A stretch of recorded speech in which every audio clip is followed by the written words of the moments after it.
Le libre journal du lundi soir présenté par Romain Petitjean de l'Institut Iliade. Vive la civilisation européenne.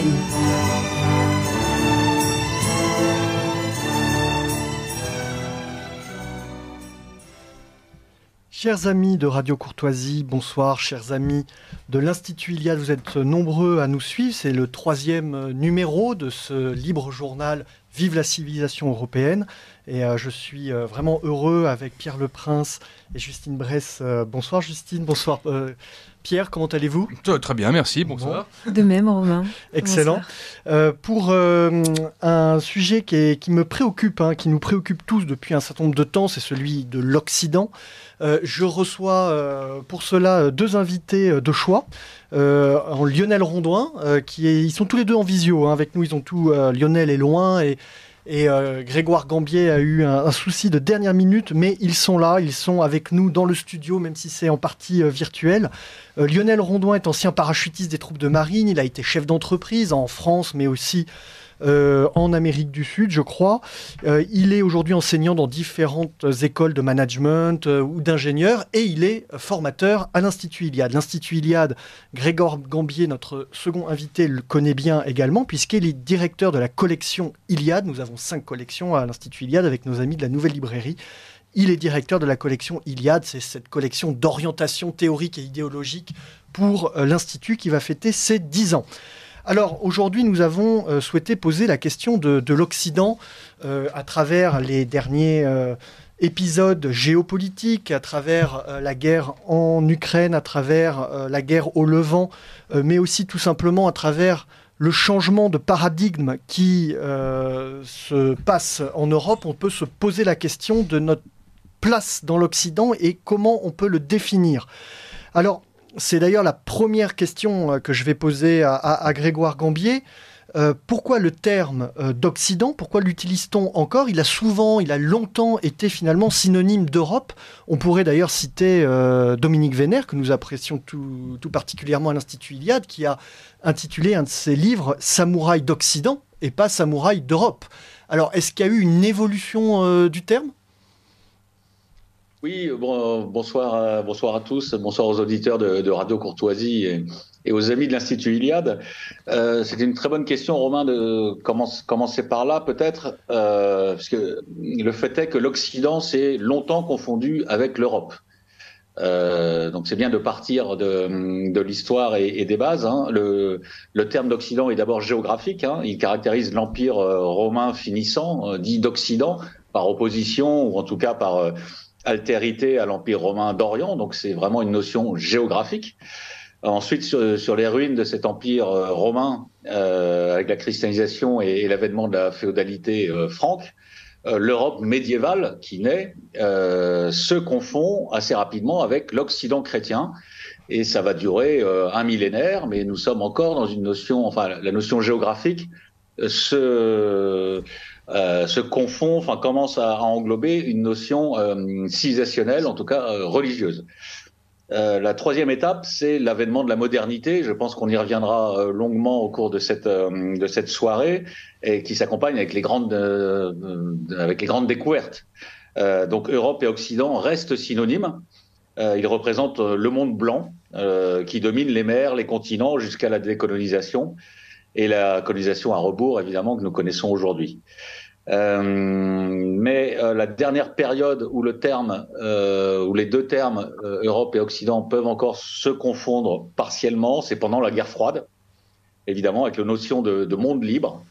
L'Europe occidentale, en tout cas, s'y rattache, au même titre que le Japon, la Corée du Sud, le Sud-Vietnam et quelques dictatures sud-américaines ou africaines. Alors qu'une grande partie de l'Europe reste sous le joug soviétique et donc ne fait pas partie de ce bloc occidental. Donc la césure apparaît là et surtout se creuse. Je pense que Lionel Rondouin y reviendra, apparaît en tout cas manifeste avec la chute du mur de Berlin et surtout depuis 2003 et la dernière tentative des États-Unis d'imposer la Pax Americana partout dans le monde. Et là, il apparaît, nous sommes dans ce monde-là aujourd'hui, il apparaît que les objectifs géopolitiques américains diffère de plus en plus grandement de ce que peut être l'Europe et de ce que doit être l'Europe. Donc, pour finir là-dessus, je pense que autant il y a une histoire, et donc vous avez bien fait de rappeler le samouraï d'Occident, Romain Petitjean, hein, de Dominique Vénère, mais donc c'est un renvoi à cet imaginaire que j'ai rapidement brossé ici, hein, cet imaginaire où Europe et Occident pouvaient se confondre. Mais Dominique Vénère, le premier, il suffit de lire la nouvelle revue d'histoire, avait bien compris que l'Occident américain, en tout cas, différait grandement de l'Europe. Et donc parler d'Occident aujourd'hui, je mets les pieds dans le plat, c'est un marqueur idéologique. Se réclamer de l'Occident, c'est rester inféodé à l'impérium américain. Une forme de rupture, en tout cas des différences qu'on va essayer d'esquisser ensemble. Dominique de Villepin, il y a 2 jours, parlait d'occidentalisme, qui était une sorte finalement de fuite en avant, avec une volonté de garder ce bloc vivant, vivace, finalement un bloc autour des États-Unis d'Amérique. Lionel Rondoin, est-ce que cette notion d'occidentalisme vous paraît claire, ou elle reste quand même floue, même dans la bouche de Monsieur de Villepin ? Non, je pense que Dominique de Villepin a bien posé les choses. Du point de vue historique, on peut faire remonter l'Occident aussi loin qu'on veut et d'une certaine manière jusqu'au Moyen-Âge, si l'on veut. Mais très concrètement, l'Occident s'est cristallisé en 1956. En 1956, à l'occasion de la guerre de Suez, les États-Unis ont pris le pouvoir sur les dernières velléités anglaises et françaises d'autonomie politique, culturelle et géopolitique.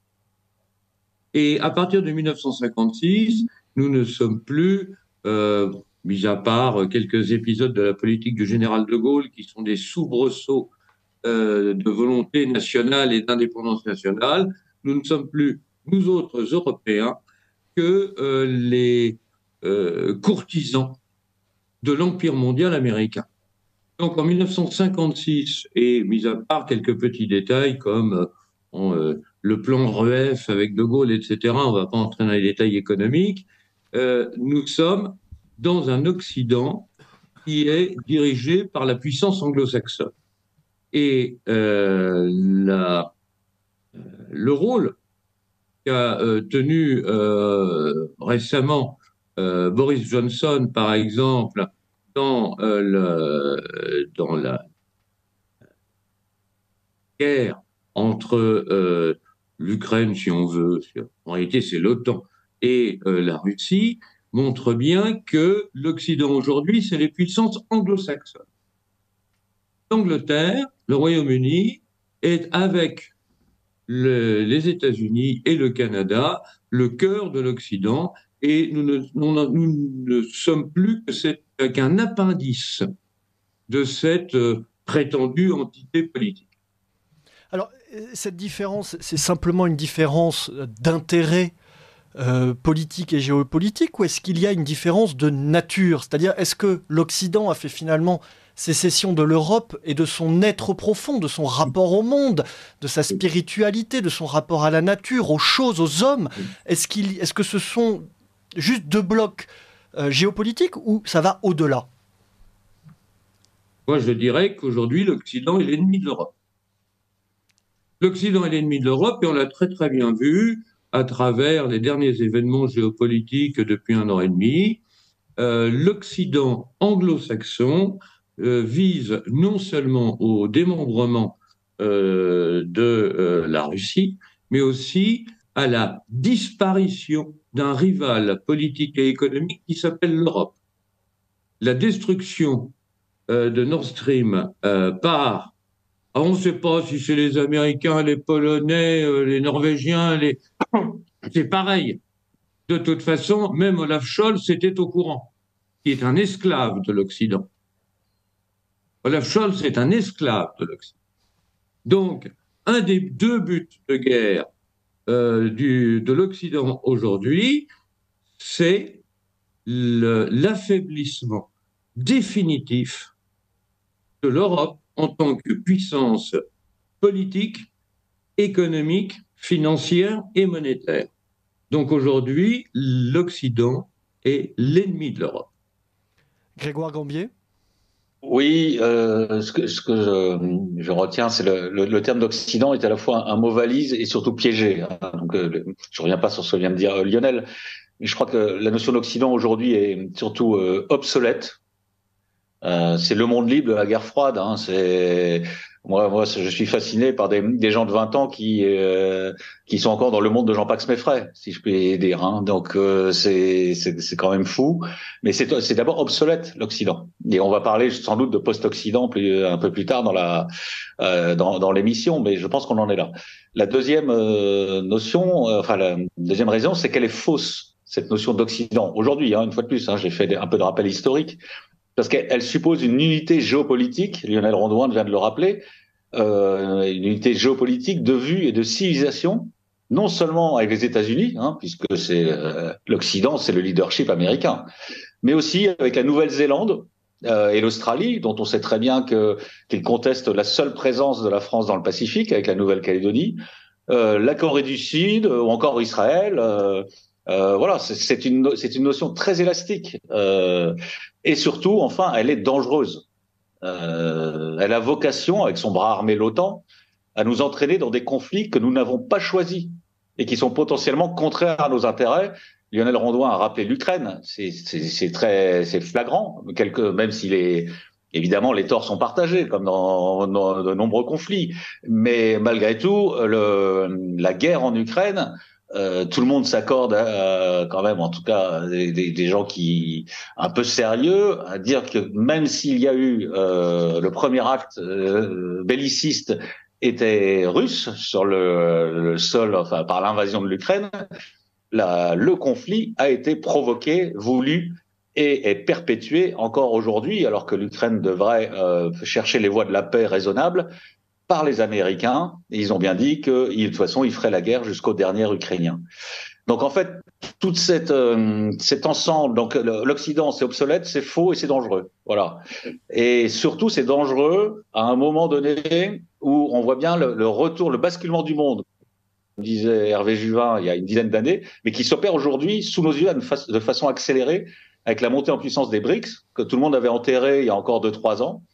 Et en fait, c'est le retour des États civilisationnels et qui nous donne une leçon de vie et de puissance et de vouloir vivre à l'échelle internationale, tandis que l'Occident nous entraîne plutôt dans une voie mortifère. Alors, justement, sur la suite, vous avez évoqué le terme de post-Occident. C'est un terme qu'on ne retrouve pas tant que ça, qui émerge un petit peu dans le débat public et qui finalement induit l'idée qu'on peut sortir de cet Occident. Il y a un autre terme que j'ai relevé, qui a été utilisé par Max Erwan Gastineau, qui sera d'ailleurs l'invité de Radio Courtoisie demain matin dans Ligne Droite, qui vient de publier l'ère de l'affirmation, répondre au défi de la désoccidentalisation aux éditions du CERF. Ce terme de désoccidentalisation, excusez-moi, je vais y arriver, ou de post-Occident, ces deux termes indiquent que nous sommes peut-être, il y a la possibilité de sortir de cette léthargie finalement. Lionel, je ne sais pas si... Ouais. Non, on est englué. Lionel Rondouin, vous pensez qu'on est englué dans cette situation et que les Européens sont incapables finalement de prendre conscience, reprendre conscience d'eux-mêmes et de voir, vous avez parlé de vassalisation, d'esclavage, donc c'est notre destin, nous en restons là, Lionel Rondouin? Non, c'est pas obligatoire dans le long terme, c'est une question de volonté. Je voudrais bien que... Bon, moi j'ai vécu en Afrique, j'ai vécu en Amérique latine, j'ai travaillé dans 40 pays, je dis pas ça pour raconter ma vie. Est-ce que les gens se rendent compte à quel point le monde déteste les États-Unis? Vous allez au Brésil, les Américains sont malvenus. Vous allez en Argentine, qui est une colonie historique des États-Unis, les Américains sont haïs. Le monde est des États-Unis. D'abord, parmi ceux qui détestent les États-Unis, il y a tous les anciens alliés des États-Unis qui ont été trahis. Car les États-Unis ont abandonné tous leurs alliés depuis 1945, sauf Israël, pour l'instant. Attendez 6 mois. pour l'instant. Ils ont trahi tous leurs alliés. Et les anciens alliés des États-Unis les détestent pour les avoir trahis. Il y a toutes les victimes du FMI. Il y a toutes les victimes des sanctions absurdes et illégales du point de vue international. Vous savez, les États-Unis sont en dehors du droit. Les États-Unis sont au-dessus du droit. Si votre tête ne leur plaît pas, ils vous prennent votre propriété privée. L'Occident, paraît-il si libéral, a aboli la propriété privée, puisque l'on a volé des avoirs russes, des avoirs personnels, à des personnes au motif qu'elles avaient un passeport russe. On a gelé des avoirs collectifs dans les banques centrales sans aucune décision de l'ONU. Tout le monde déteste les États-Unis. Et le problème, c'est que nous sommes les laquais de cette puissance que tout le monde déteste avec plus ou moins de raison. Il y a toujours des exagérations. En réalité, je voudrais dire une chose qui me tient à cœur. Aujourd'hui, on voit la coalition, on voit apparaître un mot nouveau, Sud global, qui serait opposé à l'Occident. Et ce n'est plus une lutte entre l'Occident et l'Orient. C'est une lutte entre l'Occident et le Sud global. Qu'est-ce que c'est que le Sud global? C'est une coalition assez hétéroclite, une coalition de fait, des peuples qui entendent rester ce qu'ils sont, qui entendent rester identitaires.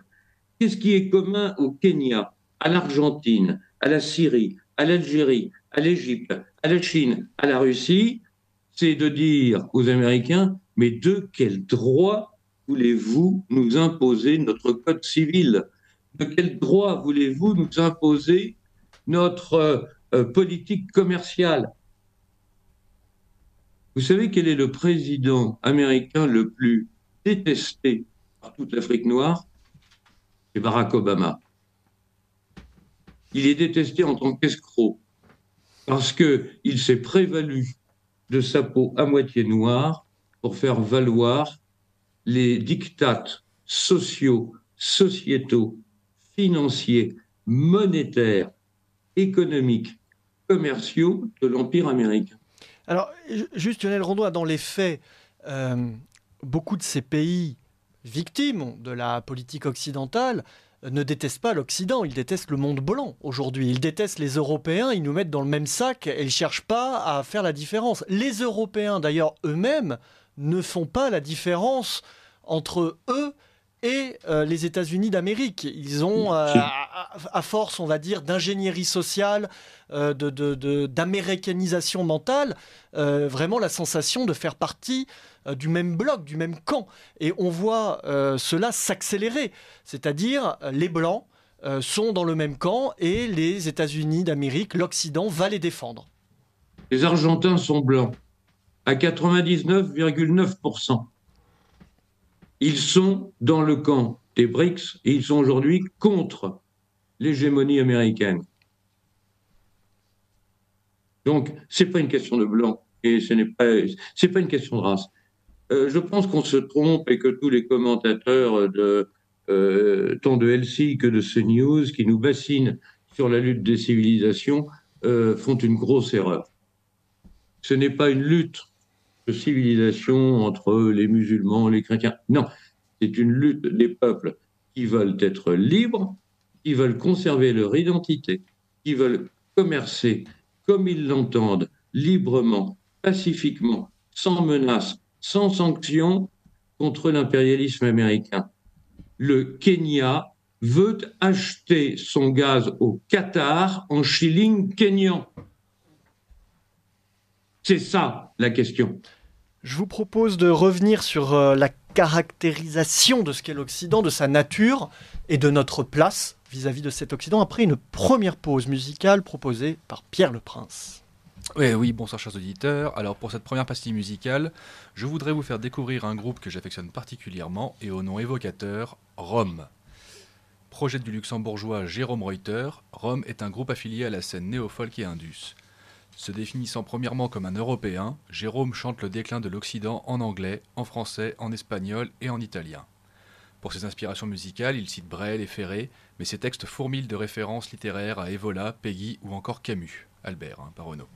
Bref, un artiste prolifique et talentueux que je vous propose de découvrir avec le morceau Kali Yuga über alles pour accompagner cette émission sur le Post-Occident. One of the saddest things about the modern world is that people live in a tiny time slice which they carry forward with them. Nothing remains. The centuries to them are completely dark. Just unillumined corridors from which they stagger into a single little sliver of light. Every great civilization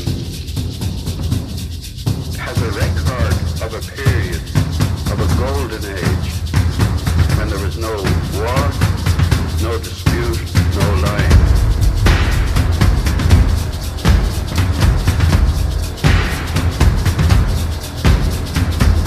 It's not by shunning darkness that you'll know light. No holy fields of wood alive, of stone alive.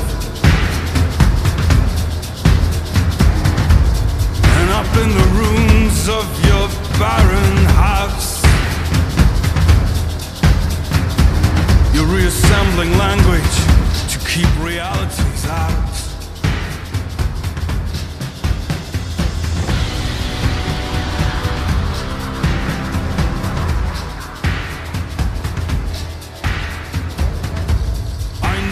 Credentials, and I know you'll tell. In this game of greeds, in the logic of the spell, my burning attachment to contingencies. For who wills the ends may will the means. It's only fools and firebright. Kali Yuga über alles. The books of law and the arsonist's time. Kali Yuga über alles. Pretend to know me and I'll pretend to care. Kali Yuga über alles. For nothing lasts that hesitates out there.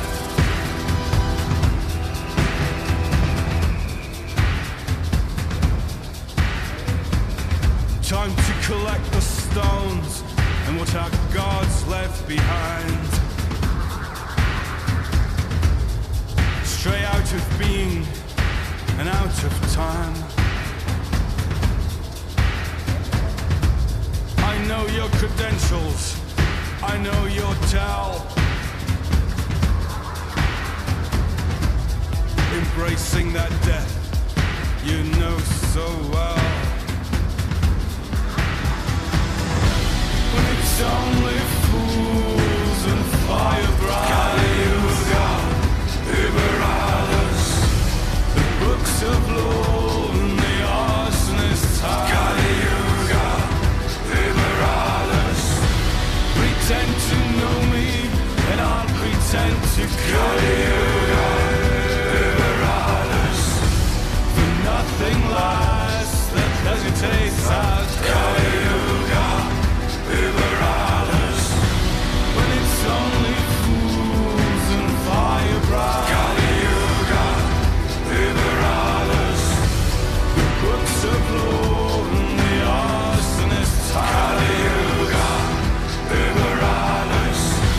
Pretend to know me and I'll pretend to kill. Kali Yuga über alles. For nothing lasts that hesitates out there. Jätän sinut kaaoksesta, joka ei ole enää osa. Sillä olen myrskyn silmissä. Olen sen elävä keskus. Olen muinainen järjestys. Ja mikä on kaaos toisarvoista. Sen maailman riekkaverta, joka ei enää koske.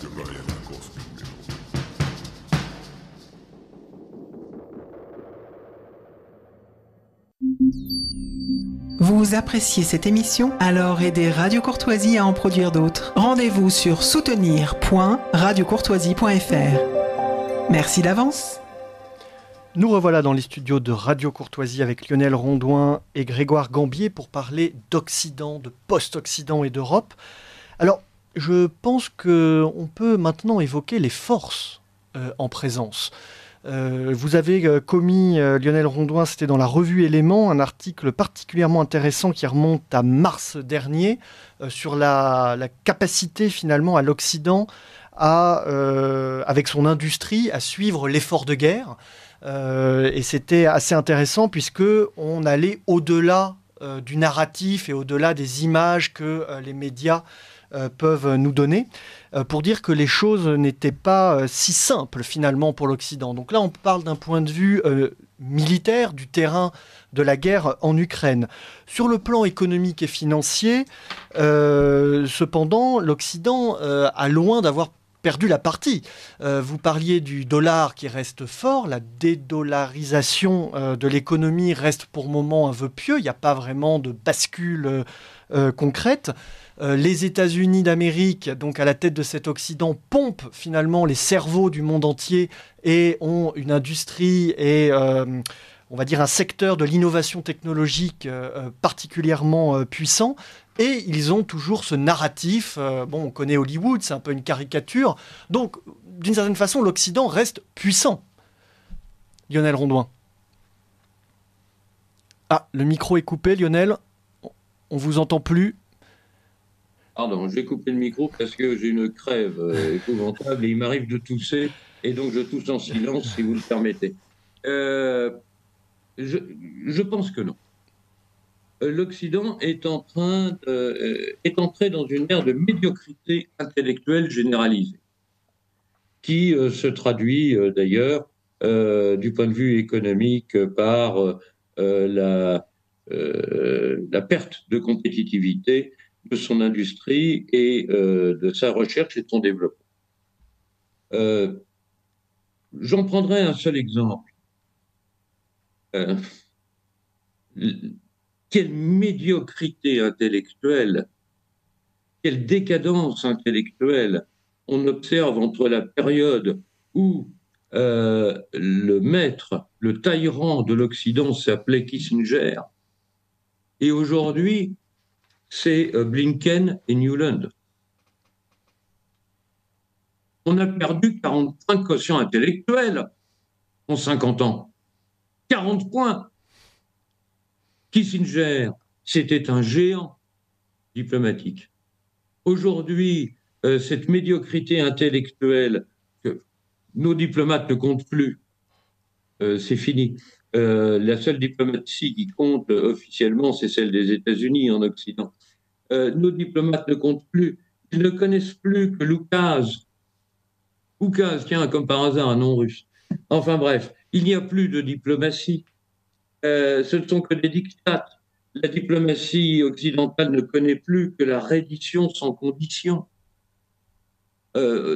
Aujourd'hui, qui mène les affaires du monde? Qui a piloté la réconciliation entre deux ennemis jurés qui étaient l'Iran et l'Arabie saoudite, la grande puissance chiite et la grande puissance sunnite? C'est la Chine.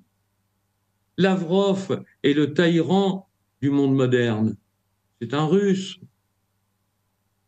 C'est un Russe. Nous sommes des nains.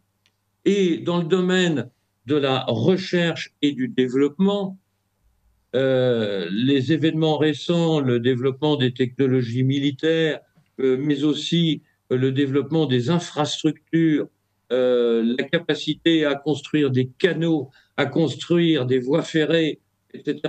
C'est passé où? C'est passé à la Russie, à la Chine, à l'Iran. L'Iran est une grande puissance intellectuelle et scientifique. Et aujourd'hui, à côté de l'Iran, nous sommes des nains. Des nains. Nous avons perdu 40 points de quotient intellectuel en 50 ans. Et tout cela, c'est la décadence de l'Occident. Parce qu'on parle d'une guerre des civilisations. Mais vous savez, l'homme est un animal. est un animal omnivore opportuniste, comme le sanglier, comme le cochon, comme la hyène. Si aujourd'hui nous sommes victimes, nous autres occidentaux, par exemple, d'un certain nombre de menées politiques, voire militaires, et aussi géopolitiques de la part, par exemple, de l'islam, de la part des Turcs, hein, parce que l'islam, ce n'est pas le monde arabe. L'Indonésie est islamique. La Turquie est islamique. L'Iran, le Pakistan, ce sont des musulmans. Et ce ne sont pas des Arabes. Donc, il faut arrêter de parler des Arabes. Mais pourquoi? Parce qu'ils sentent que la bête est affaiblie. Elle est affaiblie de l'intérieur. Elle est en train de crever de médiocrité intellectuelle, de médiocrité politique, de médiocrité industrielle. Les hyènes ne sont pas coupables lorsque l'antilope est affaiblie, vieille, et qu'elle commence à crever avec la langue qui lui sort de la bouche. On comprend bien le panorama que vous nous faites de cet Occident qui, pour vous, c'est clair, va mourir. Alors, je me tourne cette fois-ci vers Grégoire Gambier. Quelle place pour nous, Européens? On peut parler de désarrimage, on peut parler de désoccidentalisation. Oh là là, décidément, j'ai du mal. C'est terrible. Quelle voie les Européens vont-ils pouvoir suivre dans ce contexte-là? C'est difficile de faire des pronostics, mais en tout cas, est-ce que vous en faites un? Un pronostic, non. Je compléterai le propos de Lionel Rondouin, une fois de plus, en essayant de revenir aux sources du mal. C'est-à-dire, la diabolisation de l'Amérique est une chose, mais ça reste une courte vue. Je pense qu'il faut d'abord faire notre autocritique en bon camarade, puisque l'Occident, ce sont des idées européennes devenues folles, pour paraphraser Chesterton. Donc, il faut d'abord remettre en cause ce qui a permis l'Occident actuel, ou finissant en tout cas, d'exister. Et moi, je vois trois éléments fondamentaux. Puisque l'Occident, c'est pas un espace géopolitique, hein, on en a parlé, c'est un système de valeurs. Donc, ça contribue à un monde fluide, liquide, vaporeux, avec des valeurs.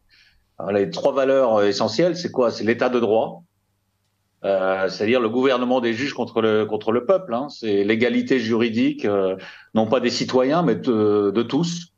Et fort heureusement, face à l'état de droit qui s'est imposé comme une idéologie donc européenne, puis donc américaine et donc occidentale, on voit même au cœur de l'Europe, et évidemment en Hongrie, l'illibéralisme devenir une quasi-doctrine d'État et une ligne idéologique politique claire. Donc ça rend évidemment moins pessimiste que d'aucuns, mais donc l'état de droit est déjà contesté, et déjà de toute façon il est contesté par le réel, parce que ce qui permet l'invasion de l'Europe via Lampedusa ou ailleurs, c'est l'état de droit.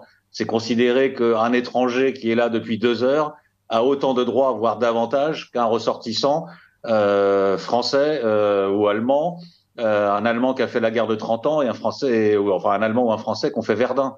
Enfin, c'est quand même une folie abyssale. Donc l'état de droit est finissant. Il suffit de relire Julien Freund, hein, pour tous les gens qui veulent faire un peu de politique. Hein. La politique, c'est l'activité sociale qui se propose d'assurer par la force, généralement fondée sur le droit, la sécurité extérieure et la concorde intérieure. Julien Freund a raison, c'est la force, généralement fondée sur le droit. Généralement, pas toujours. Donc le politique, c'est la force. Le droit n'est qu'accessoire. Donc l'état de droit, première verrue, issue quand même de la pensée européenne. C'est pour ça qu'il faut d'abord faire notre autocritique et d'abord remettre en cause ce qui a permis l'émergence de cet Occident américain. La deuxième valeur, si vous voulez bien, c'est la démocratie de marché, bien sûr. Qu'est-ce qui fait l'Occident? État de droit, démocratie de marché, idéologie des droits de l'homme. Je le dis, voilà. Donc la démocratie de marché, c'est-à-dire la transformation des citoyens en consommateurs, c'est-à-dire le non politique, une fois de plus. Et la course à ce qu'ils appellent la croissance, mais qui est en fait tout simplement le saccage de notre environnement et des conditions même de la survie des générations futures.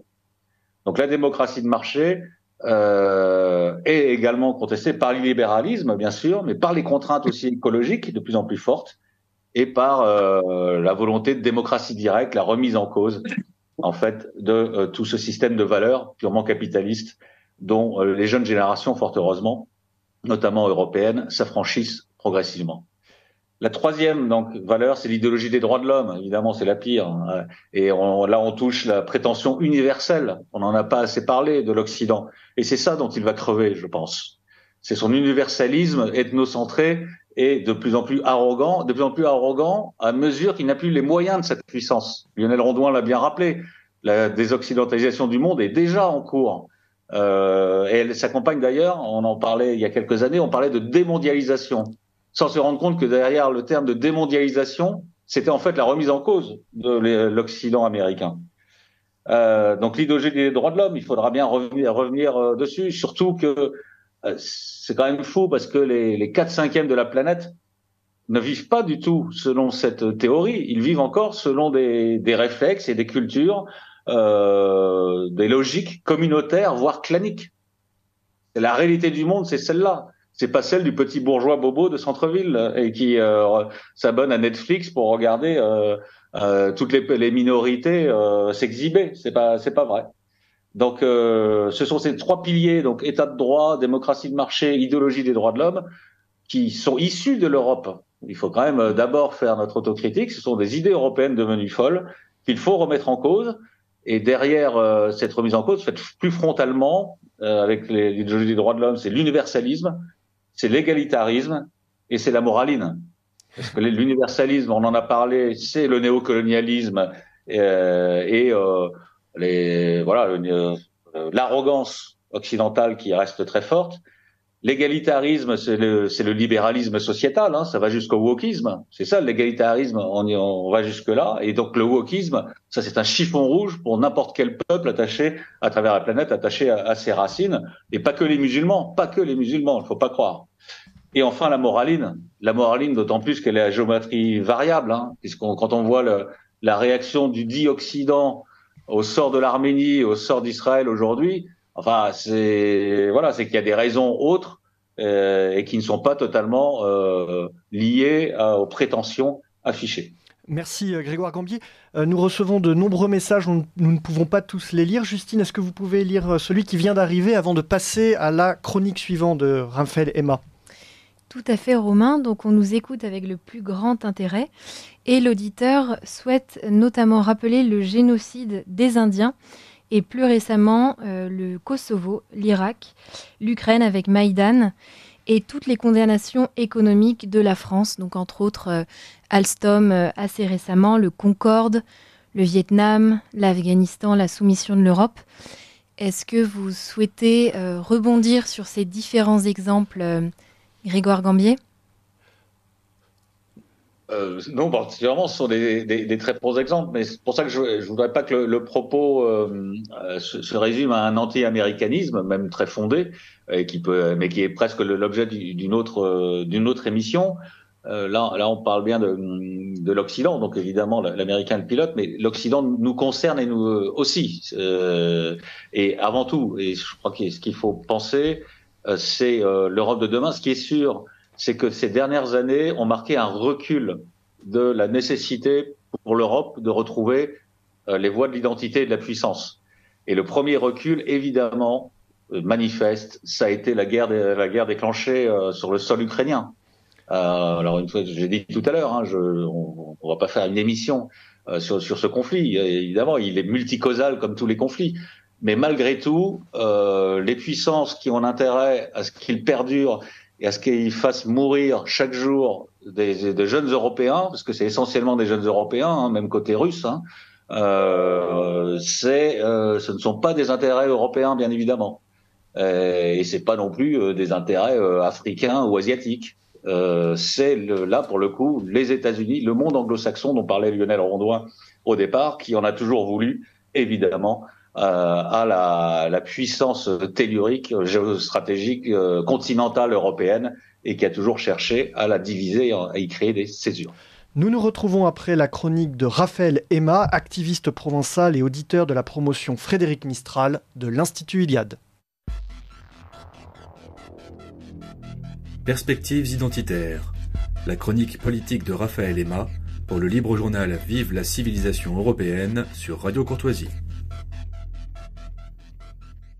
9 novembre 1989, le mur qui sépare les Berlinois de l'Est des Berlinois de l'Ouest s'effondre. 2 ans plus tard, le 25 décembre 1991, le drapeau rouge de l'Union soviétique s'abaisse pour la dernière fois, remplacé par celui de la Fédération de Russie. La Paris-Troïka amorcée par Gorbatchev, volonté de moderniser un régime soviétique à bout de souffle, est un échec. Cette pièce de théâtre à deux acteurs qui opposait un Occident capitaliste à la sphère d'influence communiste s'achève après presque un demi-siècle à rythmer la vie géopolitique mondiale. C'est la fin d'une ère, le commencement d'une nouvelle. L'idéologie est morte. Les rêves de grands soirs socialistes de la génération 68 semblent lointains. Leurs enfants sont ceux du monde du dollar, de Walt Disney, du consumérisme et du statu quo. Fukuyama décrète la fin de l'histoire, l'ordre du monde occidentalo-libéral est devenu hégémonique. Les enfants de la décennie 90 grandissent dans ce nouveau monde. Les vieilles cultures européennes ont perdu leur singularité respective, au profit d'une américanisation omniprésente. De la consommation au rapport au monde, du cinéma à la télévision, de la langue jusqu'à la musique, une culture occidentale homogène émerge. L'effondrement du bloc de l'Est empêche la conceptualisation même d'un autre paradigme. Cerise sur le gâteau, Gorbatchev, Gorby pour les intimes, apparaît sur une publicité pour le géant américain Domino's Pizza. C'est probablement Thatcher qui le disait le mieux. There is no alternative. Cette décennie est marquée par une relative insouciance. Les mots d'ordre du mythe américain sont dans tous les esprits. Self-made man, apparition d'Internet, progrès technologique, libéralisation des mœurs, les sociétés du vieux continent jouissent sans entrave de ce nouveau monde qui semble pacifié et pérenne. C'est la Pax Americana. La fête semble se poursuivre sans accroc, et pourtant, Dieu sait que la gueule de bois va être rude. 2001, c'est le réveil. L'islam radical vient rappeler à la toute-puissance américaine, en s'attaquant aux deux tours jumelles, que le monde ne se résume pas à la sphère d'influence occidentale. Des peuples entiers sont les oubliés de la mondialisation. Les puissances émergentes viennent peu à peu contester ce nouvel ordre mondial, voulant elles aussi participer au concert des nations décisionnaires. La Chine, forte de sa démographie et de sa mentalité, commence à concurrencer sérieusement l'oncle Sam. En Amérique latine, les révolutions anti-américaines se succèdent. Chavez au Venezuela, Evo Morales en Bolivie. La Russie, après une humiliation internationale sous la coupe de Yeltsin, renoue avec ses ambitions du passé avec l'arrivée au pouvoir de Poutine, pur produit de l'appareil soviétique. Sur le vieux continent, ça s'agite. Le récit d'une mondialisation heureuse est contesté. Les bien nommés populismes meuvent les peuples contre la crise de 2008, contre l'appareil européen, contre les invasions migratoires, contre les délocalisations, en bref, contre la sortie de l'histoire. Moi, je suis un enfant des années 2000. Je n'ai pas connu l'insouciance occidentaliste que certains vantent avec nostalgie. Je suis un enfant de la crise, des attentats, du retour de la guerre en Europe, du chômage et du grand remplacement. En bref, la mondialisation heureuse, pour moi et ma génération, c'est une fable. Alors, est-ce que je suis un enfant de l'Occident ? J'en sais rien. Les chaussures de mes potes sont américaines, mais le réseau social préféré de ma génération est chinois. Mon christianisme est sécularisé et mon anglais pas très bon. Je rêve pas de devenir une star d'Hollywood, ni de crécher dans une résidence pavillonnaire. Ce que je sais en revanche, c'est que la marche du monde est en train de changer et que l'oncle Sam est malade. Mais je n'ai rien à voir avec l'Est. Les Grecs opposaient traditionnellement la liberté de leur cité à la tendance despotique de l'Orient. Les pouvoirs rigides, les villes ruches, la culture de la délation, les systèmes de crédit social chinois, non. Tout ça n'est pas une alternative. À l'Ouest, donc, un empire qui s'effondre. À l'Est, un nouvel impérialisme. Alors, que nous reste-t-il ? Le souvenir du passé, l'Europe, vieux continent, vieille histoire, au milieu du chaos, ne sait pas encore vers qui va son allégeance. Doit-on la résumer seulement à un satellite de l'Amérique ? Non. La branche a été sciée il y a trop longtemps. Partout, les idées nationales et identitaires progressent. Les peuples d'Europe s'éveillent, tâtonnant pour retrouver leurs racines, leurs identités et leurs pulsions de vie. Dans ce nouvel ordre qui s'annonce, peut-être que le vieux continent a encore une carte à jouer. Les Européens, acculés, retrouvant leurs vieux réflexes et leur vieille bravoure, pourraient s'imposer comme un troisième pôle, indépendant, uni, face au nouveau paradigme géopolitique. En fait, c'est même la seule voie si les vieux peuples d'Europe veulent encore écrire une page de leur histoire. La Pax Americana est terminée. L'Occident est mort en 2001. Le post-Occident s'annonce. Ne soyons pas la branche qui tombera avec le reste de l'arbre et retrouvant notre place naturelle. Bon résumé de Raphaël qui a vraiment en substance dit ce qui a été dit grâce à nos deux invités Lionel Rondouin et Grégoire Gambier. Alors il évoque un troisième pôle européen, donc sans illusion, on l'a compris. Est-ce qu'il y a une alternative ou est-ce qu'il n'y a pas d'alternative, comme le dit Thatcher ? Lionel Rondouin, voilà, comment vous voyez les choses ? Vous avez bien caractérisé les faiblesses de cet Occident. Nous avons vu, nous lui avons donné un nom, celui de l'état de droit, de la démocratie de marché, des droits de l'homme, de cette machine à unifier ce système de la marchandise. Je crois que c'est Alain de Benoît qui dit ça. Comment on peut s'en sortir, se désengluer finalement de ce bloc ? Est-ce qu'il existe réellement, concrètement, une voie pour l'Europe ou est-ce qu'on se berce d'illusions ? L'Europe est un continent très particulier. c'est une civilisation, mais c'est une civilisation qui n'est pas faite que de cultures différentes, qui est faite de civilisations elles-mêmes. Il y a une civilisation espagnole, il y a une civilisation française, une civilisation allemande et d'autres.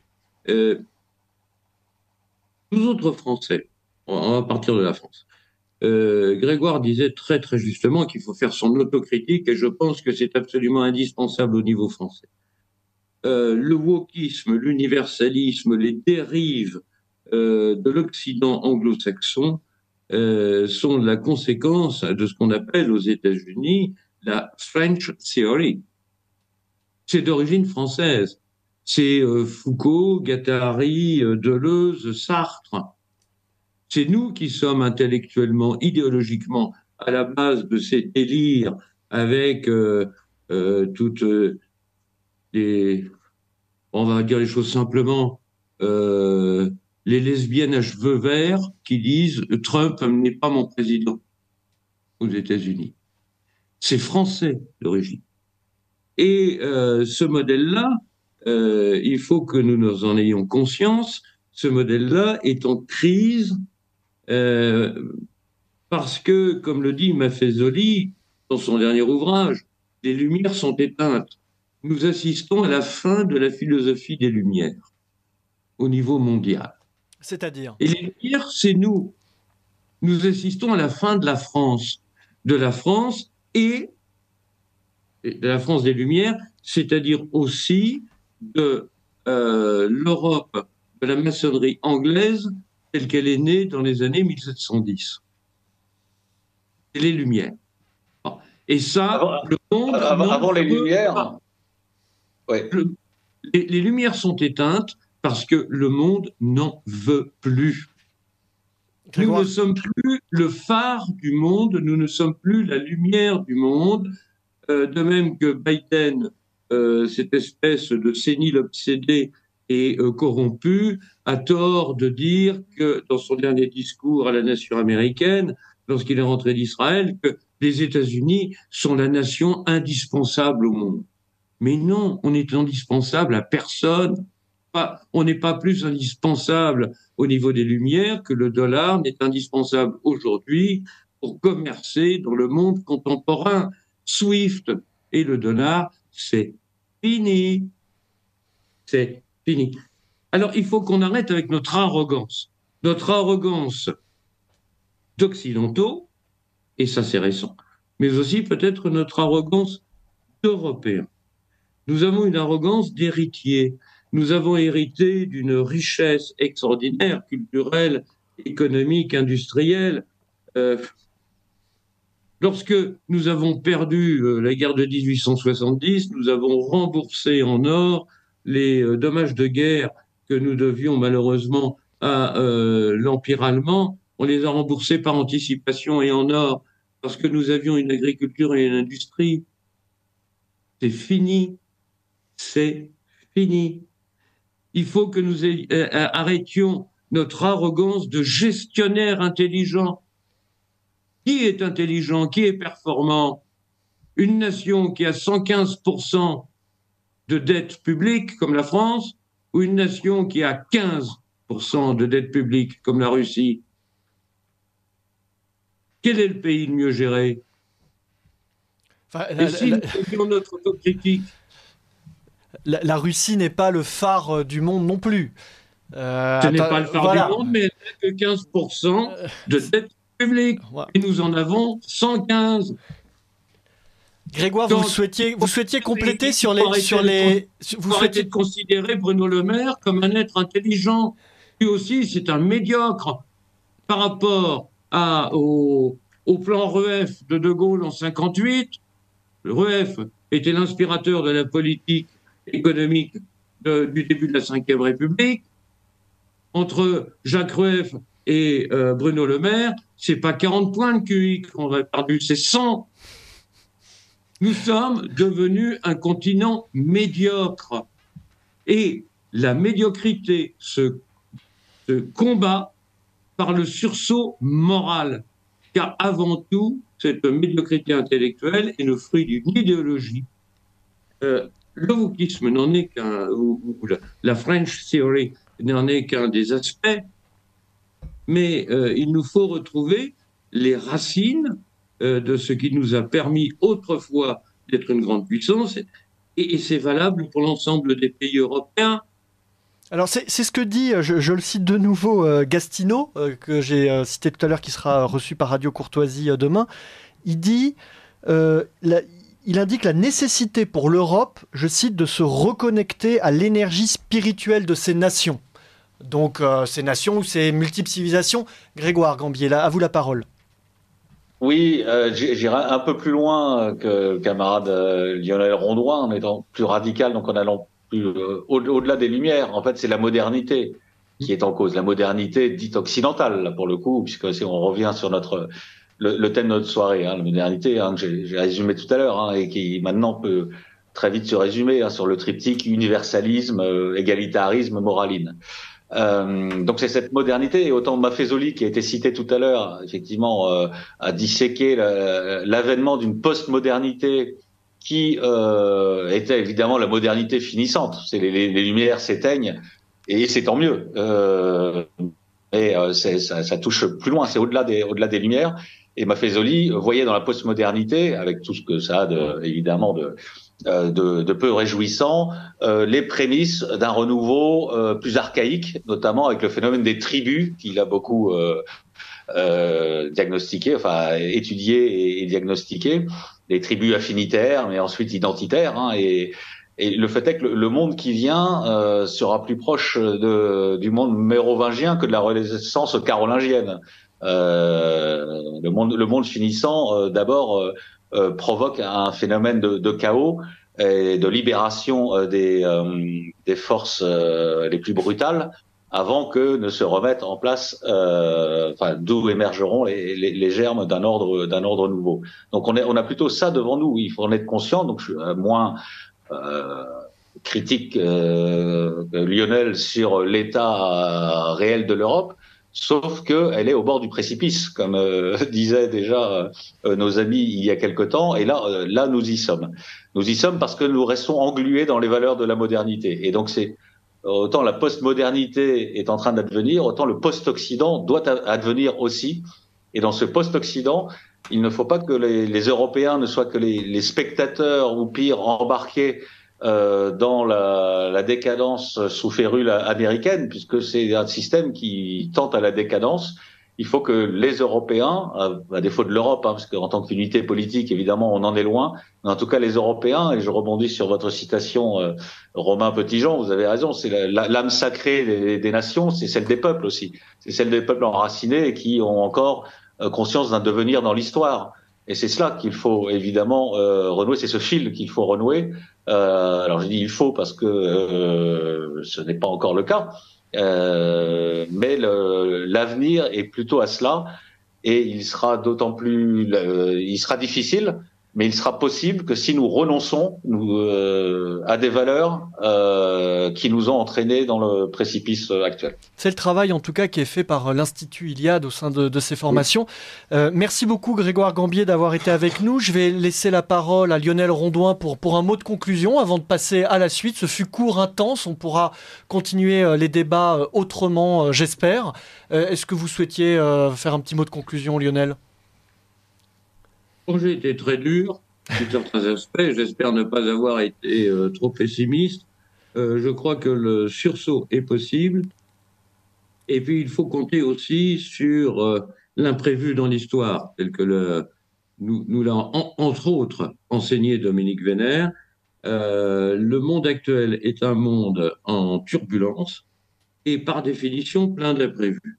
Donc, nous aurons certainement des opportunités de faire valoir nos vraies valeurs, nos vraies capacités dans des occasions historiques que peut-être nous ne soupçonnons même pas encore. Merci à vous deux pour votre présence dans les studios de Radio Courtoisie. Nous vous souhaitons un bon retour, une bonne soirée. Nous n'avons pas pu lire tous les mots des auditeurs, mais beaucoup étaient contents d'écouter. Grégoire Gambier au top, musique excellente. Merci pour ces mots d'encouragement. En parlant de musique, je me tourne vers Pierre Leprince, puisque c'est le moment de notre deuxième respiration musicale. Appelons, c'est pas très beau, respiration musicale. Pause musicale. À vous la parole, Pierre. Eh bien, écoutez, après ces perspectives, ma foi, certes un peu pessimistes, je vous propose pour ce second morceau d'écouter un grand classique, puisqu'il s'agit de l'hiver des 4 saisons de Vivaldi, mais avec l'interprétation décapante de Fabio Biondi et de son ensemble Europa Galante. Violoniste et chef d'orchestre, Fabio Biondi, c'est dur à dire d'un seul mot, a provoqué une petite révolution à la fin des années 90 en revisitant le répertoire baroque, se référant aux plus anciennes partitions connues et a surpris par son interprétation très dynamique des œuvres. Je vous propose donc de découvrir cette pièce illustrant à merveille le génie européen.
Autour d'un verre, le rendez-vous poétique de Justine Bray, auditrice de la promotion Homère de l'Institut Iliade.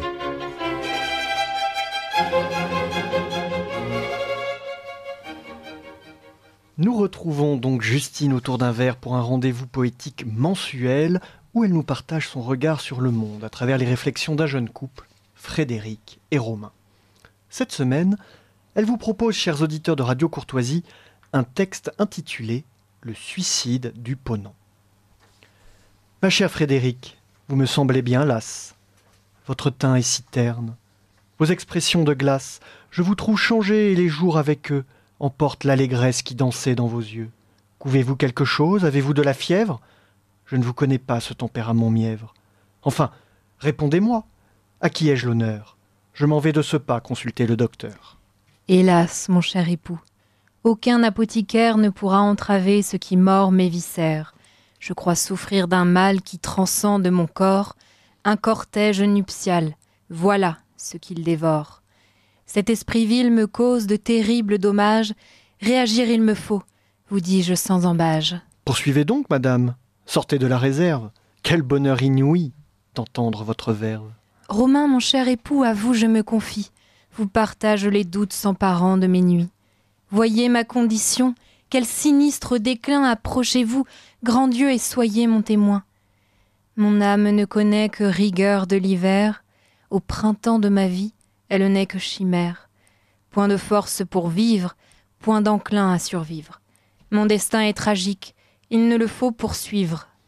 Oh, vous tombez, ma chère, si pâle en pâmoison. Troublé, je vous découvre, perdez-vous la raison ? Ressaisissez-vous, donc reprenez vos esprits. Rassemblez vos humeurs et faites-y du tri. Sachez vous départir des mauvais affluents, je ne saurais souffrir de ces maux incessants. Mais êtes-vous en pleurs ? Pis, monsieur, je me meurs. Éteintes mes envies, je suis à l'agonie. Allons, allons, courage, forcez-vous au repos. En vous la vie réside, préservez cet îlot. À quoi bon mon amour, quand le monde est si sombre, que ma vitalité n'est plus que par son ombre ? À quoi bon mes atours, quand la beauté s'enfuit ? À quoi bon la bravoure, quand les héros sont tus ? Pourquoi tous ces efforts, je sais que Dieu est mort. Je reconnais bien là une essence du siècle. Un peuple en dormition, qui sa grandeur épecle, faute de se tenir rigoureux et hardi face aux humeurs du ciel et ses intempéries. Désœuvré, abruti, éreinté par l'histoire, le ponent jouit, l'opposant joute de gloire. Frédéric, vous êtes une enfant de l'Europe. Soyez une guerrière, refusez sa syncope. Votre héritage équipe votre corps d'une armure. Athéna, dans vos songes, apparaît, vous susurre. Battez-vous, jeune fille, emboîtez-moi le pas. Ce n'est pas aujourd'hui que sonnera le glas. Vous saurez qui vous êtes lorsque vous comprendrez qui frappe brusquement sur votre bouclier. Dès lors, vous deviendrez un noble nautonnier pour mieux conduire l'Ouest vers sa vraie destinée. Le libre journal du lundi soir présenté par Romain Petitjean de l'Institut Iliade. Vive la civilisation européenne.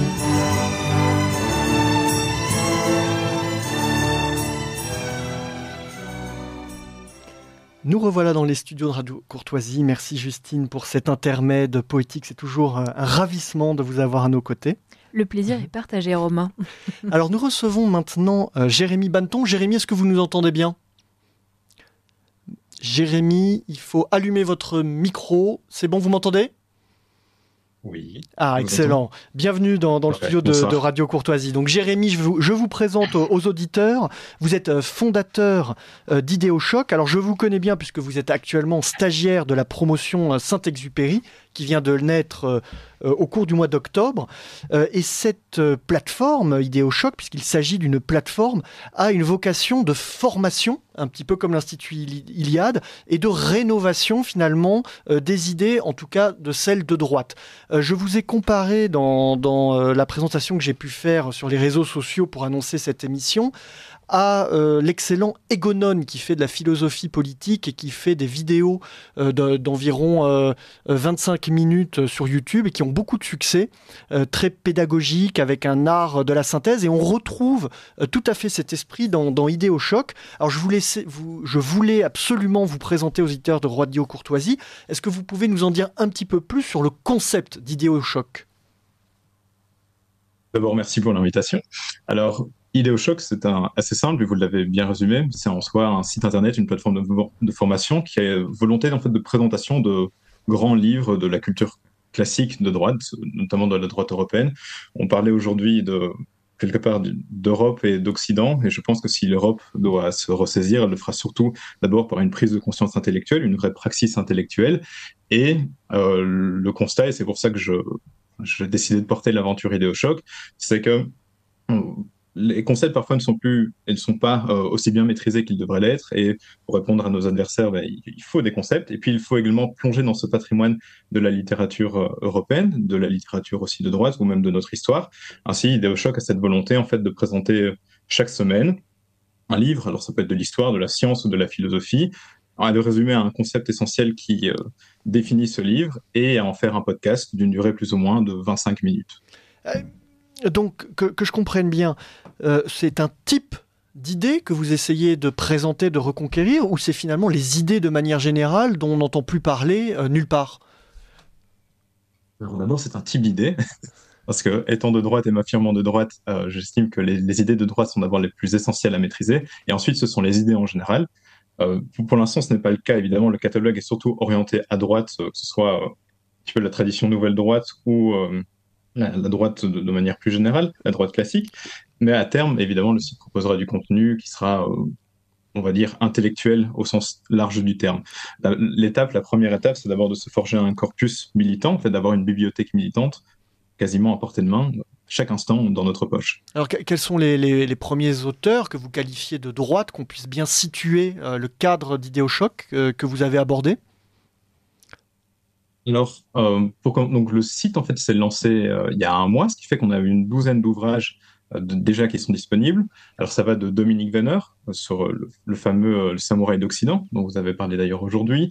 On a également Bertrand de Jouvenel avec Du pouvoir, qui est un livre d'ailleurs qui est difficilement trouvable, mais qui est un classique de l'histoire politique. On a également Carl Schmitt avec la notion du politique. On va trouver la semaine prochaine Adriano Romualdi, La droite et la crise du nationalisme. On va avoir un livre également plus historique, Les Indo-Européens par Jaroslav Lebedinsky, sauf que c'est d'ailleurs un peu particulier parce qu'il est aussi une actualisation des connaissances et des recherches sur le sujet. Et il y a Nietzsche également, donc un petit peu de philosophie. Prochainement également, on devrait avoir Proudhon pour parler un petit peu à la fibre sociale. Et sur le plan plus scientifique, j'attends aussi Robert Plumine avec Blueprint, par exemple, ou bien... son nom m'échappe actuellement. Un programme, en bref, tout cas, extrêmement chargé. Oui. Alors, comment accède-t-on à ces contenus? Alors, tout d'abord, il faut se rendre sur le site internet, donc ideoshock.fr. Et alors, on peut s'abonner à la formule. Donc, c'est une formule qui est facturée annuellement de 96 € par an, ce qui revient qu'à 8 € par mois. Et la formule est assez bien faite dans cette mesure que vous pouvez essayer le site pendant 14 jours. Et si jamais vous êtes déçu, ce que je n'espère pas, du site internet, eh bien, vous pouvez demander un remboursement. Évidemment, le but, étant donné qu'on vient de se lancer, c'est en s'abonnant, c'est aussi de soutenir l'initiative. Il y a beaucoup de choses sur lesquelles nous devons encore travailler, que ce soit le site en lui-même qui devrait être un petit peu refait, que ce soit une application aussi pour téléphone sur lequel on va également travailler. Et voilà, donc c'est un acte militant de s'abonner, mais c'est aussi un acte que l'on fait pour soi, pour le plaisir des idées et pour le... Le message est lancé aux auditeurs de Radio Courtoisie. Alors déjà, donner à notre chère radio, ça me paraît être le minimum. Et cette chère radio qui permet de présenter des initiatives comme IdeoShock. Jérémy est un auditeur de Choc. Il a déjà réuni une équipe quasiment d'une dizaine de contributeurs. D'ailleurs, en un mois, on voit l'étendue du travail qui a été fait. Donc évidemment, je vous invite à vous abonner. Alors moi, j'ai une question... plus sur le fond, puisque je vois que vous avez suivi nos débats. Je sais que vous êtes, vous aussi, un Européen de cœur et d'esprit.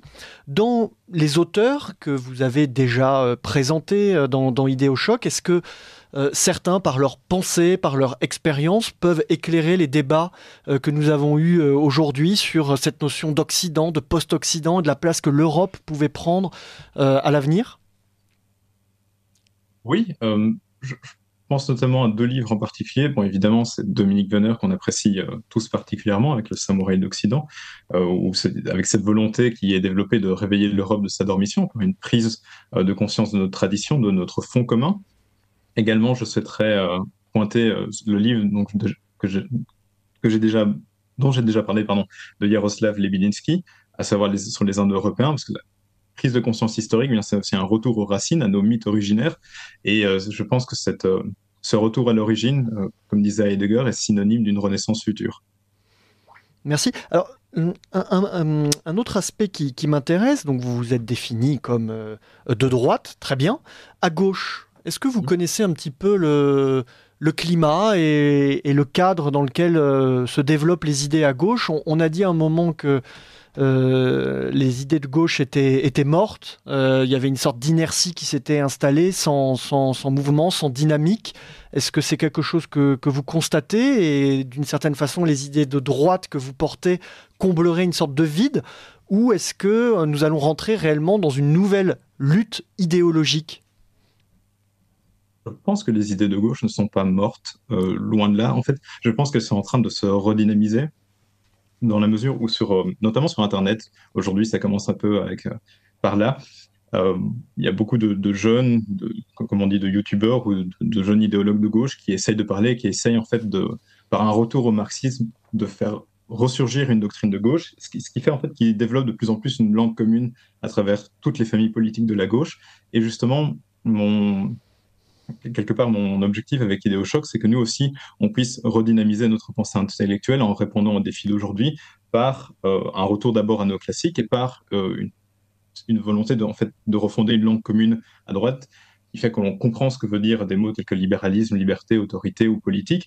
Et en effet, comme vous le dites, je crois qu'on va aller vraiment vers une guerre culturelle entre la gauche et la droite. La société se polarise de plus en plus et donc on est requis en fait à être au niveau. Alors, est-ce que d'une certaine façon, Idéochoc ne tente pas de combler un vide, justement, entre une connaissance encyclopédique et très livresque et ce langage, je reprends vos termes, qu'on peut trouver sur les réseaux sociaux notamment, où le débat d'idées se fait de façon tout à fait nouvelle, avec beaucoup d'invectives, forcément des propos très souvent caricaturaux, parce qu'il faut en très peu de termes pouvoir développer sa pensée. Est-ce que Idéochoc, ce type de format, représente une sorte d'intermédiaire ou d'alternative à ces réseaux sociaux? Alternative, je l'espère. Étant donné que notre entreprise est quand même une entreprise de sérieux, l'objectif est de garder un niveau qui ne tombe pas vers l'invective, justement, et qui, en fait, fasse preuve d'esprit de synthèse, qui a toujours été quelque chose de très important dans le développement intellectuel. Et en effet, Idéochoc n'a pas juste une volonté de pure érudition. Pour ça, il y a des plateformes qui sont beaucoup mieux faites. On parlait d'Egonon. Egonon est vraiment un érudit, en ce sens qu'il creuse beaucoup plus les concepts. J'ai envie de dire que, d'une certaine manière, moi, je donne des cartouches intellectuelles qui permettent de mieux répondre dans le débat quotidien, que ce soit si on est invité quelque part, plateau télé, radio, soit en famille, à des amis ou dans les cercles sociaux dans lesquels nous sommes investis. Donc l'objectif, c'est de mener une entreprise de sérieux qui puisse être diffusée largement. C'est quelque part cette antinomie démocratie et sérieux se retrouve assez bien dans le projet. Idéochoc.fr, nous étions avec Jérémy Banneton. Merci beaucoup Jérémy de nous avoir présenté cette magnifique alternative. Vraiment, je vous invite tous ceux qui êtes à l'écoute de Radio Courtoisie et de ce libre journal Vive la civilisation européenne de franchir le pas. Abonnez-vous. Jérémy l'a dit, si vous n'êtes pas satisfait, mais pour le moment tout le monde est satisfait, il vous rembourse. Mais en tout cas, c'est le moment de tenter de soutenir cette initiative. Jérémy, merci à vous. Nous nous revoyons bientôt sur les bancs de la formation de l'Institut Iliade, j'espère. Tout à fait. Merci Romain. Au revoir. Au revoir. Le libre journal du lundi soir présenté par Romain Petitjean de l'Institut Iliade. Vive la civilisation européenne.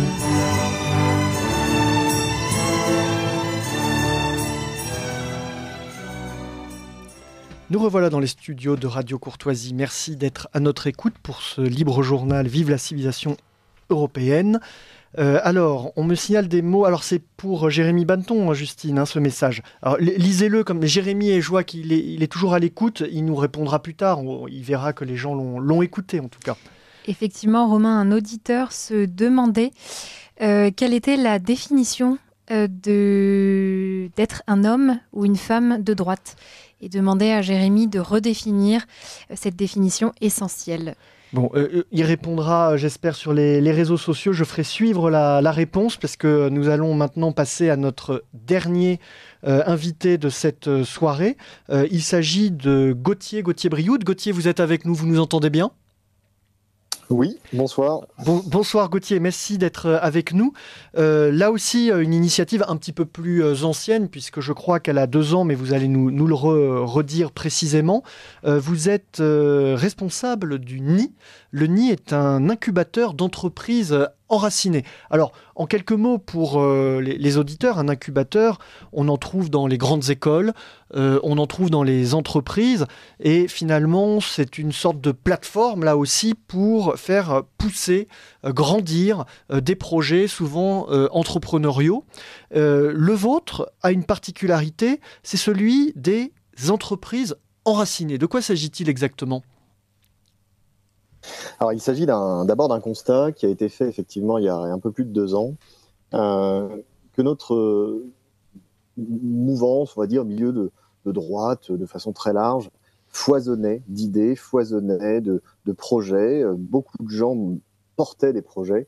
Et finalement, par manque de professionnalisme, par manque d'ambition, par manque de compétences parfois, eh bien, ces projets arrivaient très vite à un plafond qu'ils avaient du mal à percer. Et l'objectif de cet incubateur, c'était d'accompagner ces projets pour les aider là où les compétences manquaient, par exemple. Depuis 2 ans, nous avons accompagné plusieurs dizaines de projets. C'est très varié, hein. Il y a du digital, du culturel, de l'artistique même. Et le constat est toujours le même, c'est que généralement les porteurs de projets ont 1 ou 2 compétences ou 3 compétences qui leur manquent pour vraiment réussir à franchir un pas et à changer d'échelle. Voilà. Donc c'est la raison d'être du NIE, c'est d'accompagner ces entreprises, ces entrepreneurs qui sont en demande de soutien. Mais ces projets ont une vocation politique, ils sont marqués politiquement, idéologiquement, ou comment vous les sélectionnez ? Alors, nous sélectionnons sur 2 critères principaux. D'une part, le porteur de projet en lui-même, c'est-à-dire est-ce qu'il nous paraît avoir la tête sur les épaules, est-ce qu'il nous paraît à l'écoute, parce que pour bien l'accompagner, il faut forcément quelqu'un qui soit à l'écoute des conseils qu'on peut lui prodiguer. Et donc, premier critère, le porteur de projet, et deuxième critère, la viabilité du projet. À partir de là, nous avons écrit récemment un petit manifeste qui nous sert de guide pour choisir les projets, et nous voulons que ces projets respectent une certaine dimension française ou européenne, enracinée ou localiste, relocalisation des activités. C'est assez flou. En fait, on veut volontairement avoir un cadre assez large pour ne pas faire fuir un porteur de projet qui souhaiterait toquer à notre porte, en sachant que ce cadre exclut de facto les projets du capitalisme le plus débridé. Donc là, aujourd'hui, en tant que responsable de l'incubateur, ce que vous cherchez, ce sont des projets, ce sont des porteurs de projets. C'est ça la ressource finalement principale d'un incubateur. Voilà. Nous avons eu récemment une vague de porteurs de projets tout à fait bienvenue. Donc nous enchaînons les rendez-vous, les entretiens avec eux pour déterminer s'il est pertinent de les aider ou non. Mais effectivement, plus on a de projets, mieux c'est. Sans rentrer dans le secret des dieux, c'est quel type de projet qui frappe à la porte du nid ? Alors, je sors d'une visioconférence avec un couple qui a lancé une sorte de jeu de société pour couple. Nous avons eu une marque textile. Nous avons eu aussi un projet plutôt digital d'application mobile de sondage. Nous avons demain une plateforme de financement participatif. C'est assez varié. Donc oui, une grande variété de projets. Et donc ces porteurs de projets, ils se présentent à vous. Un tel a des soucis de marketing, un tel ne sait pas faire son bilan comptable. C'est ça en fait, ils n'ont pas tous les mêmes qualités et défauts dans la façon de mener leur barque. Alors généralement, les porteurs de projet eux-mêmes identifient 1 ou 2 faiblesses.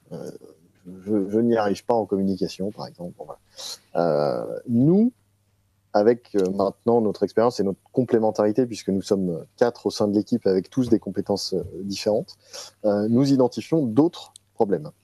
Voilà. Et en fait, on va leur demander de travailler d'abord sur le problème le plus urgent ou le plus important, pour ensuite les aider sur ce qu'ils croient être le problème principal. Les auditeurs de Radio Courtoisie qui ont des projets, comment peuvent-ils savoir si ça rentre dans le cadre et comment peuvent-ils se manifester? Est-ce que vous avez un site? Où est-ce qu'ils vous contactent? Alors, le mieux, c'est de nous contacter, effectivement, si vous avez un projet, en nous présentant succinctement le projet. Si, dans tous les cas, on vous appellera pour en savoir plus, pour savoir s'il est pertinent ou non de vous aider et vous proposer un rendez-vous en visio avec l'équipe pour aller plus loin. Pour nous contacter, le mieux, c'est d'envoyer un mail à l'adresse suivante, contact@incubateurleni.fr. Très bien. Ça me donne une idée, ça serait intéressant de se retrouver chaque mois, pourquoi pas présenter des projets. Je ne sais pas à quel point l'incubation est avancée, si cela est possible, mais nous aimons bien ici les chroniques récurrentes, des rendez-vous. D'ailleurs, les auditeurs de Radio Courtoisie nous le réclament, ils savent qu'il y a des rendez-vous dans ce libre journal du lundi soir, Vive la civilisation européenne. Qu'est-ce que vous pensez de cette idée? C'est possible? Je vous aurais dit que ça aurait été compliqué il y a quelques mois, mais aujourd'hui, je suis assez confiant. On aura tous les mois au moins un projet à présenter, sans aucun doute. Bon, excellent. Alors prenons date. Et ce que j'apprécierais tout particulièrement, c'est que dans les projets que vous allez nous présenter dans les prochaines émissions, puisque vous venez d'accepter le défi, il y ait des projets qui viennent d'auditeurs de Radio Courtoisie. Ça serait formidable et la radio aurait tout à fait rempli son rôle. Oui, alors ce serait formidable. Il faut que les gens qui nous contactent précisent qu'ils nous contactent grâce à cette émission sur Radio Courtoisie. Ce serait formidable et nous ne manquerons pas de le signaler ensuite. Très bien, écoutez, merci beaucoup Gauthier Brioude. Je rappelle le site internet où vous trouvez incubateurleni.fr, c'est bien ça, hein, oui, .fr. Contact au début si vous voulez écrire. Merci, chers auditeurs de Radio Courtoisie, d'avoir été avec nous. Nous nous retrouvons une fois en novembre, une fois en décembre, pour 2 thèmes absolument passionnants. Un sur l'éducation et un sur l'articulation entre identité et souveraineté. Donc des débats de haute volée avec des invités de choc. Merci de nous avoir suivis. Je vous souhaite à tous une excellente soirée.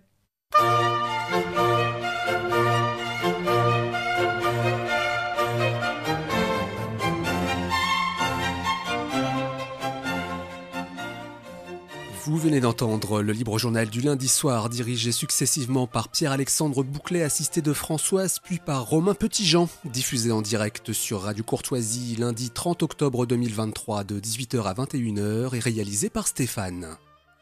N'oubliez pas que Radio Courtoisie est une radio culturelle associative. Afin de sauvegarder une indépendance absolue, Radio Courtoisie refuse toute ressource publicitaire. Radio Courtoisie ne vit que grâce à ses auditeurs. Aidez-nous à demeurer libres, rendez-vous sur soutenir.radiocourtoisie.fr et accédez à l'ensemble de nos archives à partir de 5 € par an. Si vous le désirez, nous pouvons vous faire parvenir un enregistrement de ce libre journal. Commandez le CD-ROM pour le prix franc de port de 9 € ou 6 € seulement si vous êtes adhérent de notre association. Je vous rappelle notre adresse, Radio Courtoisie, 61 boulevard Murat, 75 016, Paris.